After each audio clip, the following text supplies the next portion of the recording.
हम ये कहते हैं आने वाले समय में एक इतना बड़ा इंकलाब, इतनी बड़ी क्रांति आने वाली है देश के अंदर, अपना हिस्सा मांगेंगी भारत से।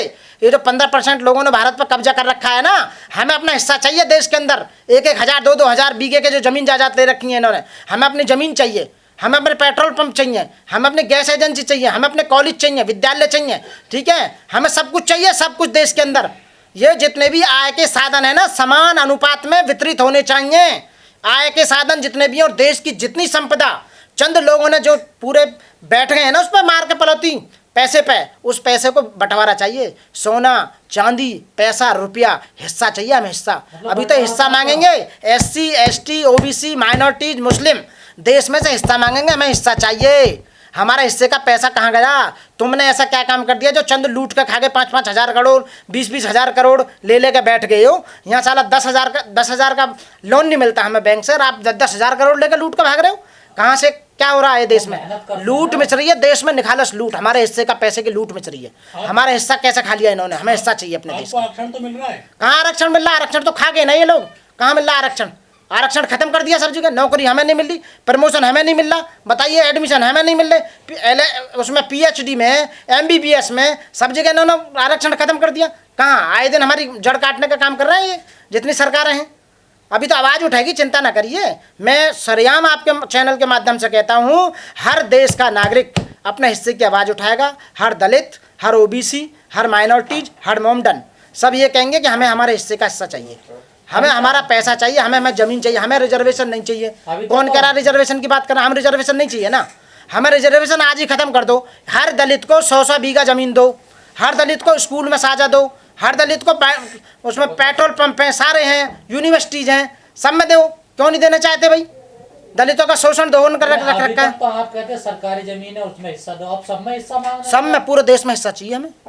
ये तो डिमांड बंटवारा होगा, पूरे देश की संपत्ति का बंटवारा होगा। चंद लोगों पे कैसे फालतू चली गई?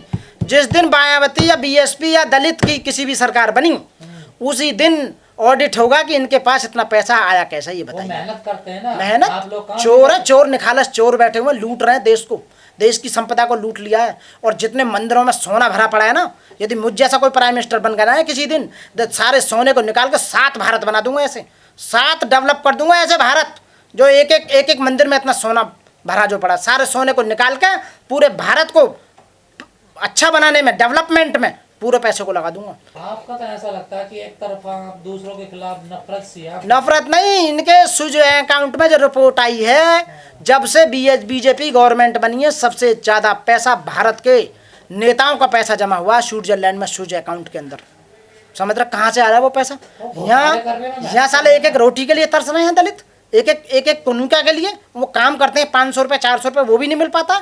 तुम्हें 4-4 लाख करोड़ रुपए ना लूट कर खा रहे हो सबको। जिस दिन मैं आ गया देश का प्रधानमंत्री बन गया, तो लिख के दे रहा हूँ, और एक दिन देश का प्रधानमंत्री दलित बनेगा, ये मेरी पूरा विश्वास है। और जिस दिन दलित प्रधानमंत्री बना, ये सारे लपेट के भाग जाएंगे विदेश को, एक ना बचे हैं जितने भी लुटेरे दिखाई दे रहे हैं तुम्हें। और एक और बात बताओ, सन 2024 में मोदी नहीं बनेगा। कभी सोच रहे हो PM मोदी बनेगा? मोदी के तो दूर दूर तक सपने नहीं है। 2024 में जो शपथ लेगा, लूट लो जितना देश को लूटना है, पूरे देश को बर्बाद करके रख दिया इन्होंने। मैं जनता से आपके माध्यम से चैनल से कहना चाहता हूँ, समझो, पढ़ो, लिखो और अच्छी तरह समझो देश में हो क्या रहा है। आपके साथ जालसाजी की जा रही है, आपके साथ लूट की जा रही है, आपको अशिक्षित बनाया जा रहा है, आपके अधिकारों को काटा जा रहा है, आपके रिजर्वेशन को खत्म करा जा रहा है, आपके हिस्से की इनकम, आपके हिस्से की जायदाद, आपके हिस्से का सोना चांदी पैसा जितना भी है, सबको लूट कर रख रहे हैं ये। अपना हिस्सा की डिमांड करो, अपना हिस्सा मांगो, जागरूक बनो, जागरूक जितने जागरूक बन सकते। गौ मांस क्या उन्होंने देख लिया था, पहचान लिया था? क्या लेबोरेटरी थी उनके हाथ में जिन्होंने तुरंत ही मांस को तुरंत ही उन्होंने चेक कर लिया था कि गौ मांस है या हिरन का मांस, आदमी का मांस है, ढोर का मांस है, किसका मांस है?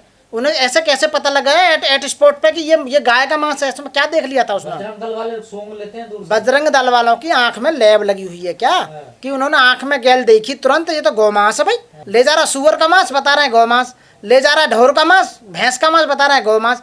गौ मांस के नाम पर केवल षड्यंत्र करके पूरे SC ST OBC माइनॉरिटीज को दबाने का काम किया जा रहा है, उनमें भय कारित करने का काम किया जा रहा है। 2 लोगों को मारो, 200 लोग अपने आप खामोश हो जाएंगे, उस वाली बात है। तो जब गौ माता को नहीं बचाया जाए, मैं गौ माता को नहीं, एनिमल एक्ट तो ये कहता है कि जितने भी दूधधारी पशु हैं उनको न मारा जाए। दूध देने में उसमें गाय भी आती है, बकरी भी आती है, ऊँट भी आते हैं, सब आते हैं। दूध देने वाले जितने भी हैं, ऊन देने वाले जितने भी पशु हैं, उनको नहीं मारा जाए। गऊ माता, माता कैसे होगी गऊ? बताइए आप, कैसे कह सकते हो गऊ माता है? तो जो सांड है उनका बाप है। बताइए, जो उसका सांड है, जो उसका पति है, वो उनका बाप हुआ। तो बैल बाप क्यों ना बोलते हैं? गौ माता तो बोलते हैं, बाप का नाम क्यों नहीं लेते हैं भाई? तो ये गौ मास पे जो लोगों को मारा जा रहा है, ये केवल षड्यंत्र करा जा रहा है, लोगों को डराने का काम किया जा रहा है। 2 को मारो, 2000 अपने आप खामोश हो जाएंगे। पहली बार थोड़ा हुआ, दादरी में अखलाक को मारा, पहलू खान को मारा। हाँ, बिल्कुल मारा। मेरा अपनी प्रजम्पशन ये है कि ये सरकार के एक इस तरह के संगठन चलाए जा रहे हैं कि समाज में इस तरह का आप अपराध फैलाएं, अशांति फैलाएं और भय बनाएं, ताकि लोग डरें। डर के लोग बीजेपी को वोट दें। समझ रहे हो? सरकार तो कार्रवाई कर रही है इन लोगों पर। क्या कार्रवाई चल रही है? ये जेल में जाते हैं ये लोग। तो जेल से तो वापस आ जाते हैं। और उन केसों में कितनी एविडेंस होती है, कितनी परसेंट बताइए आप? कितनी परसेंट गवाही होती है? डर के मारा लोग गवाही भी देने नहीं जाते हैं कि इन्होंने मारा है। आधे तो पहले से पहले एफआईआर लग जाती हैं आधे केसों में। सम बताइए ना, यदि हमारे लोग मर जाते हैं तो उनकी तो एफआईआर हो जाती है, ये बात बिल्कुल ठीक कह रहे हैं। लेकिन जिनमें लोग नहीं मरे, जिनमें शोषण किया जा रहा है, मानसिक और शारीरिक शोषण, उसमें तो एफआईआर लॉन्च भी नहीं कर रही पुलिस। हिंदू राष्ट्र बनना है भारत। कौन करा हिंदू राष्ट्र बनेगा भारत? हिंदू राष्ट्र कभी नहीं बन सकता। इस भारत देश में मात्र 15% हिंदू हैं, बाकी सब अलग अलग लोग हैं। हाँ, 15% लोग हिंदू हैं। आप हिंदू नहीं है ना? मैं बौद्धिस्ट, मैं बौद्धिस्ट हूँ। बौद्धिस्ट लोग बहुत हैं, ठीक है ना। माइनॉरिटी बहुत हैं। SC ST को आप हिंदू में ले काउंट कर रहे हैं क्या? वो SC ST हिंदू में नहीं है, नहीं है, बिल्कुल भी नहीं है। मंदिर तो जाते हैं वो मंदिर जाते हैं, उनकी अलग बात है, उन्हें पागल बना रखा है, क्योंकि शिक्षित नहीं है वो लोग। जब तक शिक्षित नहीं होंगे, जब तक ये नहीं समझ पाएंगे कि हम मंदिर क्यों जाते हैं, जबकि उन्हें मंदिर में चढ़ने भी नहीं जाता है। अत्याचार रुकेगा कैसा दलितों पे? अत्याचार रुकेगा तब जब वो शिक्षित हो जाएंगे। जब तक उन लोगों को शिक्षित नहीं करा जाएगा, और सरकार ये काम को रोकने में पूरा काम कर रही है कि इन लोगों को शिक्षित न करा जाए। यदि शिक्षित बन जाएंगे तो चाल को समझ जाएंगे लोग। यदि चाल समझ गए तो ये पता लग जाएगा इनके पीछे किसका हाथ है, कौन कर रहा है, और किस कारण किया जा रहा है, ऐसा क्यों करा जा रहा है, ऐसा क्यों मारा जा रहा है लोगों पे, ऐसा अत्याचार क्यों करे जा रहे हैं। शिक्षित हो गए, लेकिन मरने के बाद भी तो जाति नहीं पीछा छोड़ रही। अगर किसी आदमी का अंतिम संस्कार भी नहीं करने जाता तो वो जाति जो पीछा, यदि वो शिक्षित हो जाएगा तो शिक्षित होने के बाद वो धर्म परिवर्तन कर लेगा। यदि वो बौद्धिस्ट बन जाएगा, सिख बन जाएगा, ठीक है ना, क्रिश्चियन बन जाएगा, कुछ भी बन सकता है वो। उसे पता है कि यदि मैं इस जाति में रहा तो मेरा तो शोषण होता रहेगा, मुझे तो मंदिर में चढ़ने का अधिकार भी नहीं है। तो वो पता है ना कि शिक्षित हो गया तो कहीं आगे ना पहुंच जाए हमसे। आप लोगों को गुमराह कर रहे हैं, धर्म परिवर्तन कर रहे हैं। धर्म परिवर्तन तो अपनी इच्छा है, तो सुप्रीम कोर्ट में उसने बाबा साहब ने संविधान में राइट्स दे रखा है कि हम कोई भी धर्म अपना सकते हैं, किसी भी तरह पूजा कर सकते हैं, किसी धर्म को हम ले सकते हैं। हिंदू धर्म कमजोर करने में लगे आप लोग? नहीं, हिंदू धर्म को हम कमजोर, अरे हम कौन होते हैं हिंदू धर्म को कमजोर? हिंदू धर्म की कार्यशैली इस तरह की है, वो खुद ही कमजोर होता चला जाएगा। आप ये बताइए, जब आप बता रहे हैं कि ST ST OBC सबको मारने का काम कर रहे हैं, तो लोग कैसे जुड़ेंगे? अपने आप हटने का काम करेंगे। समझ रहे हो? उनका काम है कि व्यवस्था को कैसे बनाए रखें, इन लोगों को कैसे हम नीचे रखें, कैसे गरीब बनाए रखें, कैसे अशिक्षित बनाए रखें, कैसे इनकी सोच को नीचे करें, और कैसे भय बनाकर इनको नीचे दबाए रखें। उनका काम केवल ये है और कोई काम नहीं। लेकिन दलित बहुत सारे शोभा यात्राओं में जाते हैं, चाहे रामनवमी हो, चाहे हनुमान जयंती की। वो शिक्षित नहीं है, वो लोग शिक्षित नहीं है, इसलिए जाते हैं। जिस दिन उन्हें शिक्षा का ज्ञान हुआ, बाबा साहब ने कहा था कि शिक्षा सवाल पैदा करती है, एक शिक्षा ही है जो सब तालों की चाबी को खोल सकती है। यदि वो शिक्षित हो जाएंगे तो वो समझ जाएंगे कि हमें मंदिर जाना चाहिए या हमें विद्यालय जाना चाहिए, हमें शिक्षा के मंदिर में जाना चाहिए या घंटा बजाने वाले बाबा के मंदिर में जाना चाहिए। वो समझ जाएंगे। इसलिए वो सरकार इस तरह की कोई भी रिजर्वेशन पॉलिसी को ख़त्म करती जा रही है। स्कॉलरशिप जो पढ़ने के लिए मिलता है उसे ख़त्म करती जा रही है।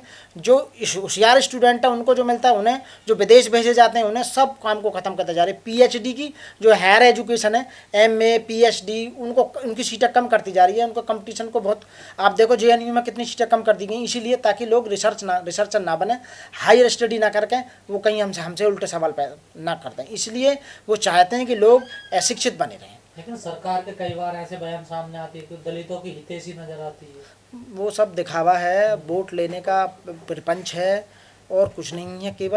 केवल मैं कह रहा हूँ, हाथी के दांत दिखाने के, खाने के कुछ और होते हैं, ये वाली बात है और कुछ आप नहीं। खाने की बात कर रहे हैं, खाना भी खाने दलितों के घर देती जाकर तो खाना खाने से क्या होगा? दलितों की कोई स्थिति में सुधार थोड़ी आ जाएगा। एक दिन खाना खाने के साथ में कम से कम 1 किलो सोना तो दिखाएं उन्हें, बताओ ना, एक दलित के घर एक थाली यदि होटल में खाएगा तो 1000 रुपए की खाएगा, तो कम से कम 1 आध लाख रुपए तो दे के आए एक दिन खाने के बाद, कि दलित के हमने खाना खाया 1 लाख रुपए उल्टे दे के आए हम उसके बच्चों के लिए, कि भाई शिक्षा के लिए, कपड़ों के लिए, मकान के लिए, लेटरिन बाथरूम के लिए, तुम्हारे सबके लिए ये लो आप पानी नल लगाइए, कुछ भी लगाइए, अपना उद्धार कीजिए।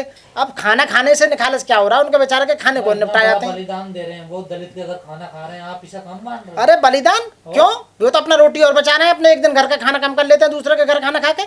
भाई आज का दलित क्या समझ रहे हैं, वो ये साबित करना चाह रहे हैं कि हम छोटे लोगों के हैं खाना खा के, देखो हम कितने बड़े आदमी हैं, हम छोटे लोगों के नीचे खाना खा रहे हैं, हम तो समानता का अधिकार देना चाहते हैं, है ना।